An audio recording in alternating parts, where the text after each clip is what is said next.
Welcome to The Shadow Speaks, another episode all about shadow and shadow work and the unconscious and what Carl Jung meant when he talked about the reality of the psyche and creative imagination.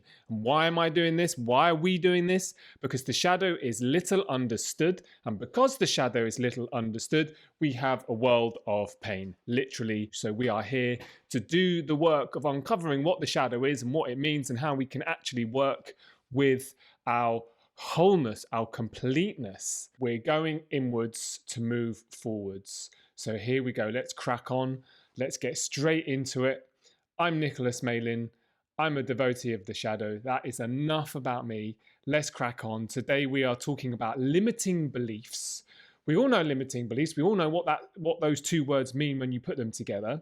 What we don't know so much is how to move through them. And that's what we're really going to focus on today. Not so much that what are they? We all know what they are. It's pretty obvious, right?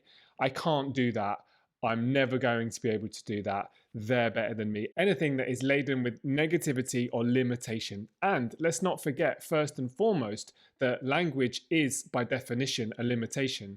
Most people think of language as a noun, as a way of purely describing our reality. We don't often think that actually we language our experience into being. Language is actually more verb. We actually may not create our reality, but we create our perception of reality through our language. That's very important to remember because the limits of our language literally create the limits of our world, and perception is everything. So the way we perceive is the way we experience. So it's very important to use language correctly. So maybe limiting beliefs are a nuisance, a frustration, an annoyance. They don't feel good. They make us feel a bit shitty. But in actual fact, they are creating our perception, and we are experiencing the reflection of the words and language that we're using. So we're going to go through a three-step process, very simple three-step process of um, uh, what we need to do, what we need to get in place to move through negative limiting beliefs. And we're going to get into that. We're going to talk about creative imagination, proper intention alignment. We're going to talk about resistance to what is being experienced. We're going to be talking about the pain body, and a super, super simple and effective tool method I use every single day to draw myself back into the present moment. So let's go, let's dive in. Boom, boom, boom. Here we are. So the first thing to understand, the first thing to get really clear on is just a little bit of understanding of the cause, the roots, the why. Why do we have limiting beliefs? We can all have some concepts that they were formed in our very young childhood years. They came through parents, guardians, teachers. They were passed on, really. The energy of limitation was passed on.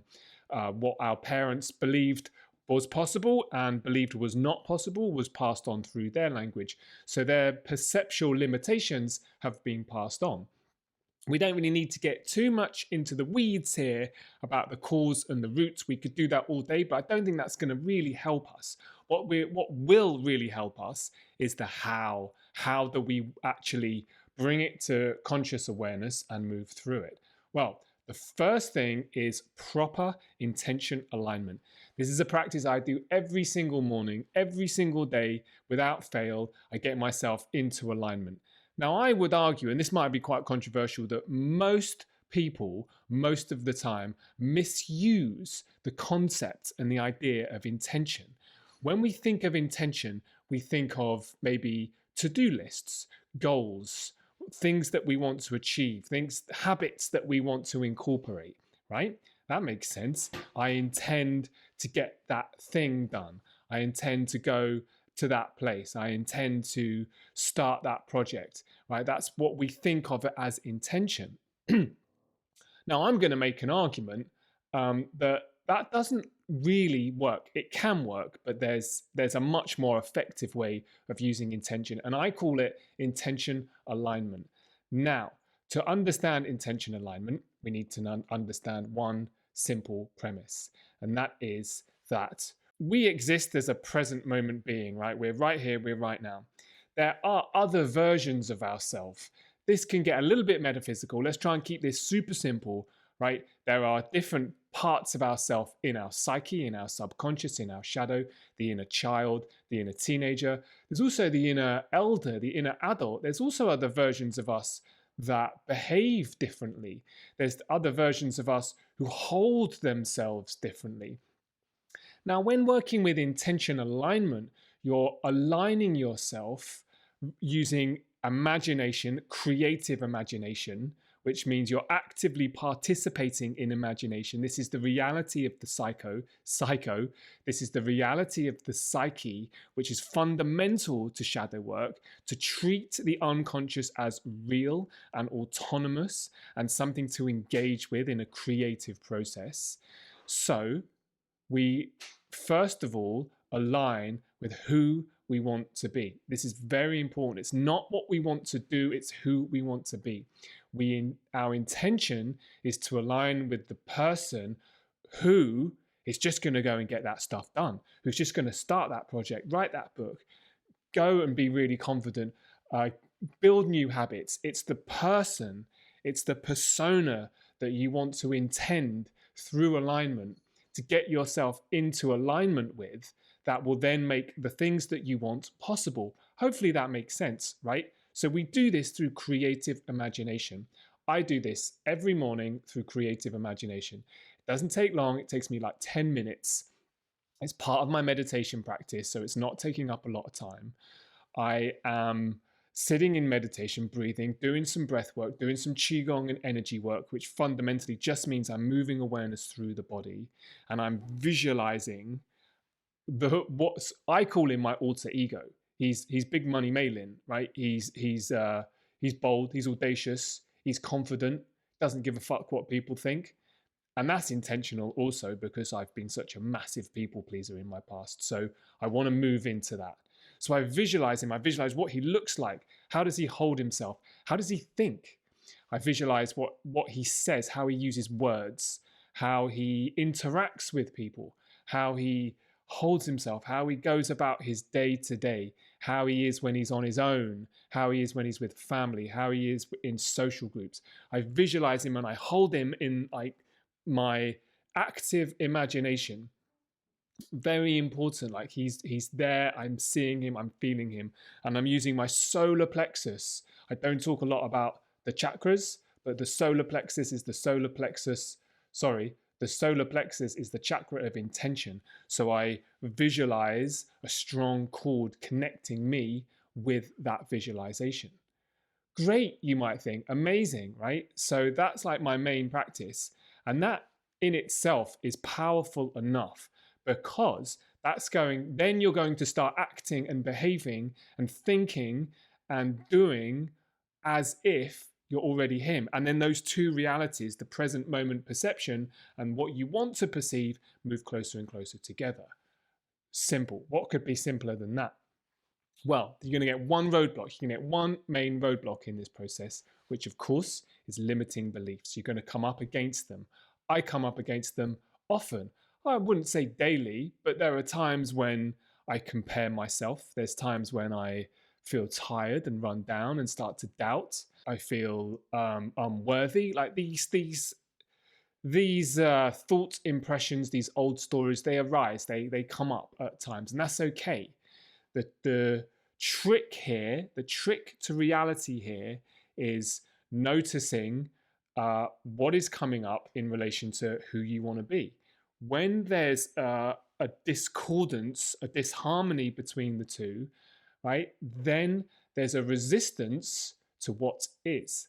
Now, again, I don't want to get too much into theory. This is a very practical process. I'm going to explain this, and it's super, super simple, right?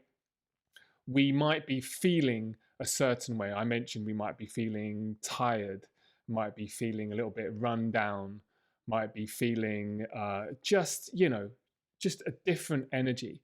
That creates a feeling, and the feeling creates a thought. So we might not be feeling 100% all the time. In fact, that's human, right? We don't feel 100% like on form all the time. But there's resistance because as human beings, we want to feel good all the time. But our modern life and the way we're educated, we don't really have that emotional intelligence to really grasp that sometimes we don't feel the way we want to feel. And when that happens, a thought arises. There's a reactive thought.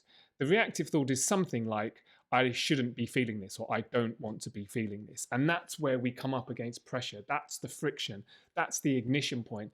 This is the whole point of this process. So it's not a bad thing when you come up against friction with your own feelings. The process is this. The process is very simple.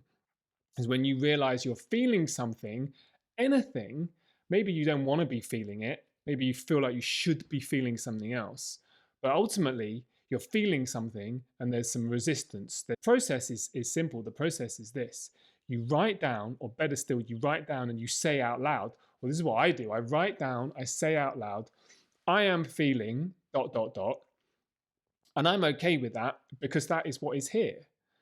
This is a powerful, powerful spell. One of the simplest, most effective spells in the English language. I am feeling tired and a bit worn out. And I'm okay with that because that is what is here, right? That's it. That's simple. Even as I say it, I'm not really feeling worn out, but that gives me a boost of energy because there's no longer any resistance to what is here in the moment. It is an art form to be present with what is all the time. This is the basis of spiritual development, is to be here now. But at some point, your mind and your body are going to come up against some resistance, some friction. I am feeling a bit depressed, and that's okay. I'm all right with that because that is what is here. Alleviation, magic, right? So practice this. This is the second part of the process. First, we've created the alter ego, the vision of who we want to become. And then we're going about our life until we come up against feelings and thoughts that don't feel good. Right? That's how we know that we need to realign with what is. Change happens naturally and effortlessly. Not many people say that. But what you have to remember, what I have to remember, is that change will only happen when I'm in full ownership or in full love of what is now. Why? Simply because something will only change when you take ownership of it, when you give it love. If you don't love something that you're trying to change, then there's resistance, then there's that friction. And again, there's something not happening in the present moment because mind and body are disconnected. So how do you know when there's resistance in the body? Well, that can come up in a myriad of ways. People can trigger us. That's probably one of the most effective ways of turning inwards, right? Is when people are pissing us off and people are annoying and frustrating and people are slow and they get in our way. But we're not reacting to that in them. We're reacting to what we're feeling. The thought of they're annoying, they're frustrated, they're pissing me off. That's not actually what's happening. What's happening is the reaction is to the feeling, and then the thought is the ego is making its own way in that process. So really what is needed is, I'm feeling pissed off, I'm in traffic, and I'm okay with that because that is what is here. Right? That changes everything, that practice. And here's the key, here's the kicker, here's the really important thing. If you're not okay with it, if you're saying those words, but really you're not okay with it, then great. That's the ignition point for going even deeper into a deeper level of the process. We can really start looking at the reasons, the whys we are not okay with feeling how we're feeling. And there could be any number of good reasons why we're not okay with feeling the way we're feeling, right? It might bring up a memory.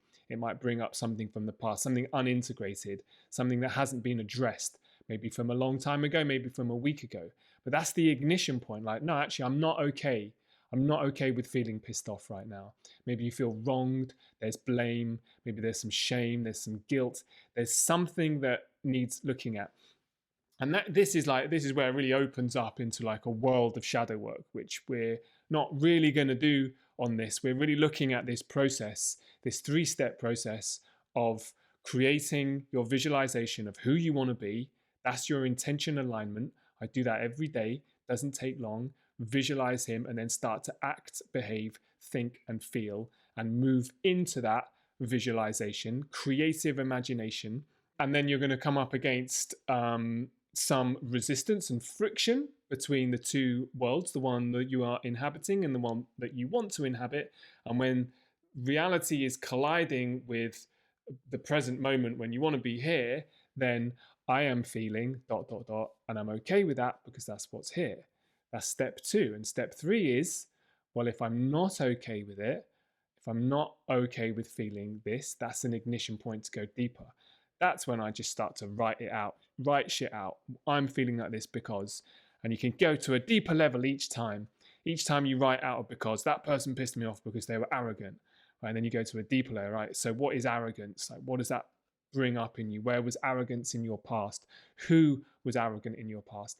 And then you can, as you go deeper and deeper, you're going to eventually, as I have in the past, come up against a projection or a judgment, something about someone else or something about myself, right? And this is quite interesting, this process as well, because at some point you're going to reach a feeling or an emotion or a behavior that just doesn't sit right. And then you can start to get curious. You can start to ask the question, like, when, where, and when and why would this quality, this judgment or projection, be useful or beneficial to someone? When would arrogance be useful or beneficial?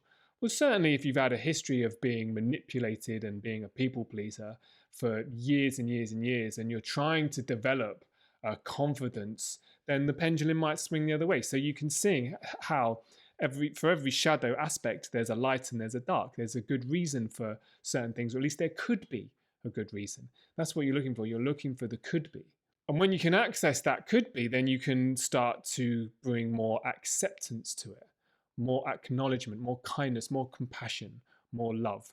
And then you can start to integrate that statement that, okay, I'm feeling this and I'm okay with that because you can see the reasoning. I'm okay with that because it's here. So that's the 3-step process. And that is magic. That is magic. That is going to move you from where you're at with limiting beliefs, with qualities and behaviors and thoughts and feelings that are manifest from limiting beliefs, without doing the work solely to try and look for the cause of the limiting belief. We're actually creating a method of how to move forward and how to create something new. Let's summarize that 3-step process. So number 1, intention alignment. That's visualizing using creative imagination to create your avatar, if you like, your alter ego, your future self, your higher self, whatever, doesn't matter, whatever feels good for you. And you visualize them with all your might. What do they look like? What do they sound like? How do they use words? How do they hold themselves? How do they behave? How do they think? How do they behave and act in social groups when they're on their own? You create that image first in the psyche. That's where it begins, right? That is the nature of the unconscious, of the shadow of the psyche. It's effectively the playground. It's the crucible for creation, right? It starts there. Once we've created that visualization, we can align with that version, that person, that persona, however we feel. We can create a ritual around it. We can use our chakra of intention, our solar plexus, to create that chord, create that visualization, little and often, small, 5-10 minutes a day, and we'll strengthen that. And then you go about your day. Then you just go and you just start to act like that person would. And eventually, at some point, well, maybe you don't. Maybe if there's no limiting beliefs, you just turn into that person. Great. But eventually, you will start to create. Life will show you what you need to see, and life will show you in the dynamics with other people. It will show you people will start to piss you off. You will start to notice different things. You will start to notice beliefs and feelings and attitudes and behaviors that aren't in alignment. And when we feel uncomfortable, when there's tension, when there's friction in the body, I am feeling ... and I'm okay with that because that is what is here. And we do that to take ownership of the present moment, and then we can release it and then we move forward. And if we're not okay with it, if there's a block, and if we're being really honest with ourselves, like, no, I'm not okay with feeling like this, that's our ignition point for further work. And when I say work, I mean, go deeper, like go deeper, write it out, talk it out, explore it, be curious, be open and receptive. That's your ignition point. That's what you are showing yourself, that it's not okay. That means that there is something unintegrated. So we do the work to integrate it. So that's a really simple 3-step process that turns our persona that has limiting beliefs into the badass person that we want to be. And we're always moving, and we always have access to this creative imagination, intention alignment, then working with resistance in the moment, coming back, and boom, that's it. Enlightenment awaits. It's maybe not that simple, but this process works. I utilize this every day. It's a powerful, powerful process. It's utilizing the power of the shadow, the creative imagination that's in the unconscious. When we think of the unconscious, we think that it's like just a dark, murky place full of a bit of shit. Well, it is, yeah, but it's also the birthplace of everything that we could possibly want. The shadow consists of the parts that we deny and suppress about ourselves, but it's also the parts that we don't know yet about ourselves. And that potential is huge, limitless perhaps within the confines of our human limitations. So let me know what you think. I'd love to know what you think about this process. It's a great process. It works. It works. It works. This has been The Shadow Speaks, another episode. We're diving deep. I'll see you next time. I'll see you next week for more gold. Be good, be bold, be amazing, be beautiful, be audacious, and go get it.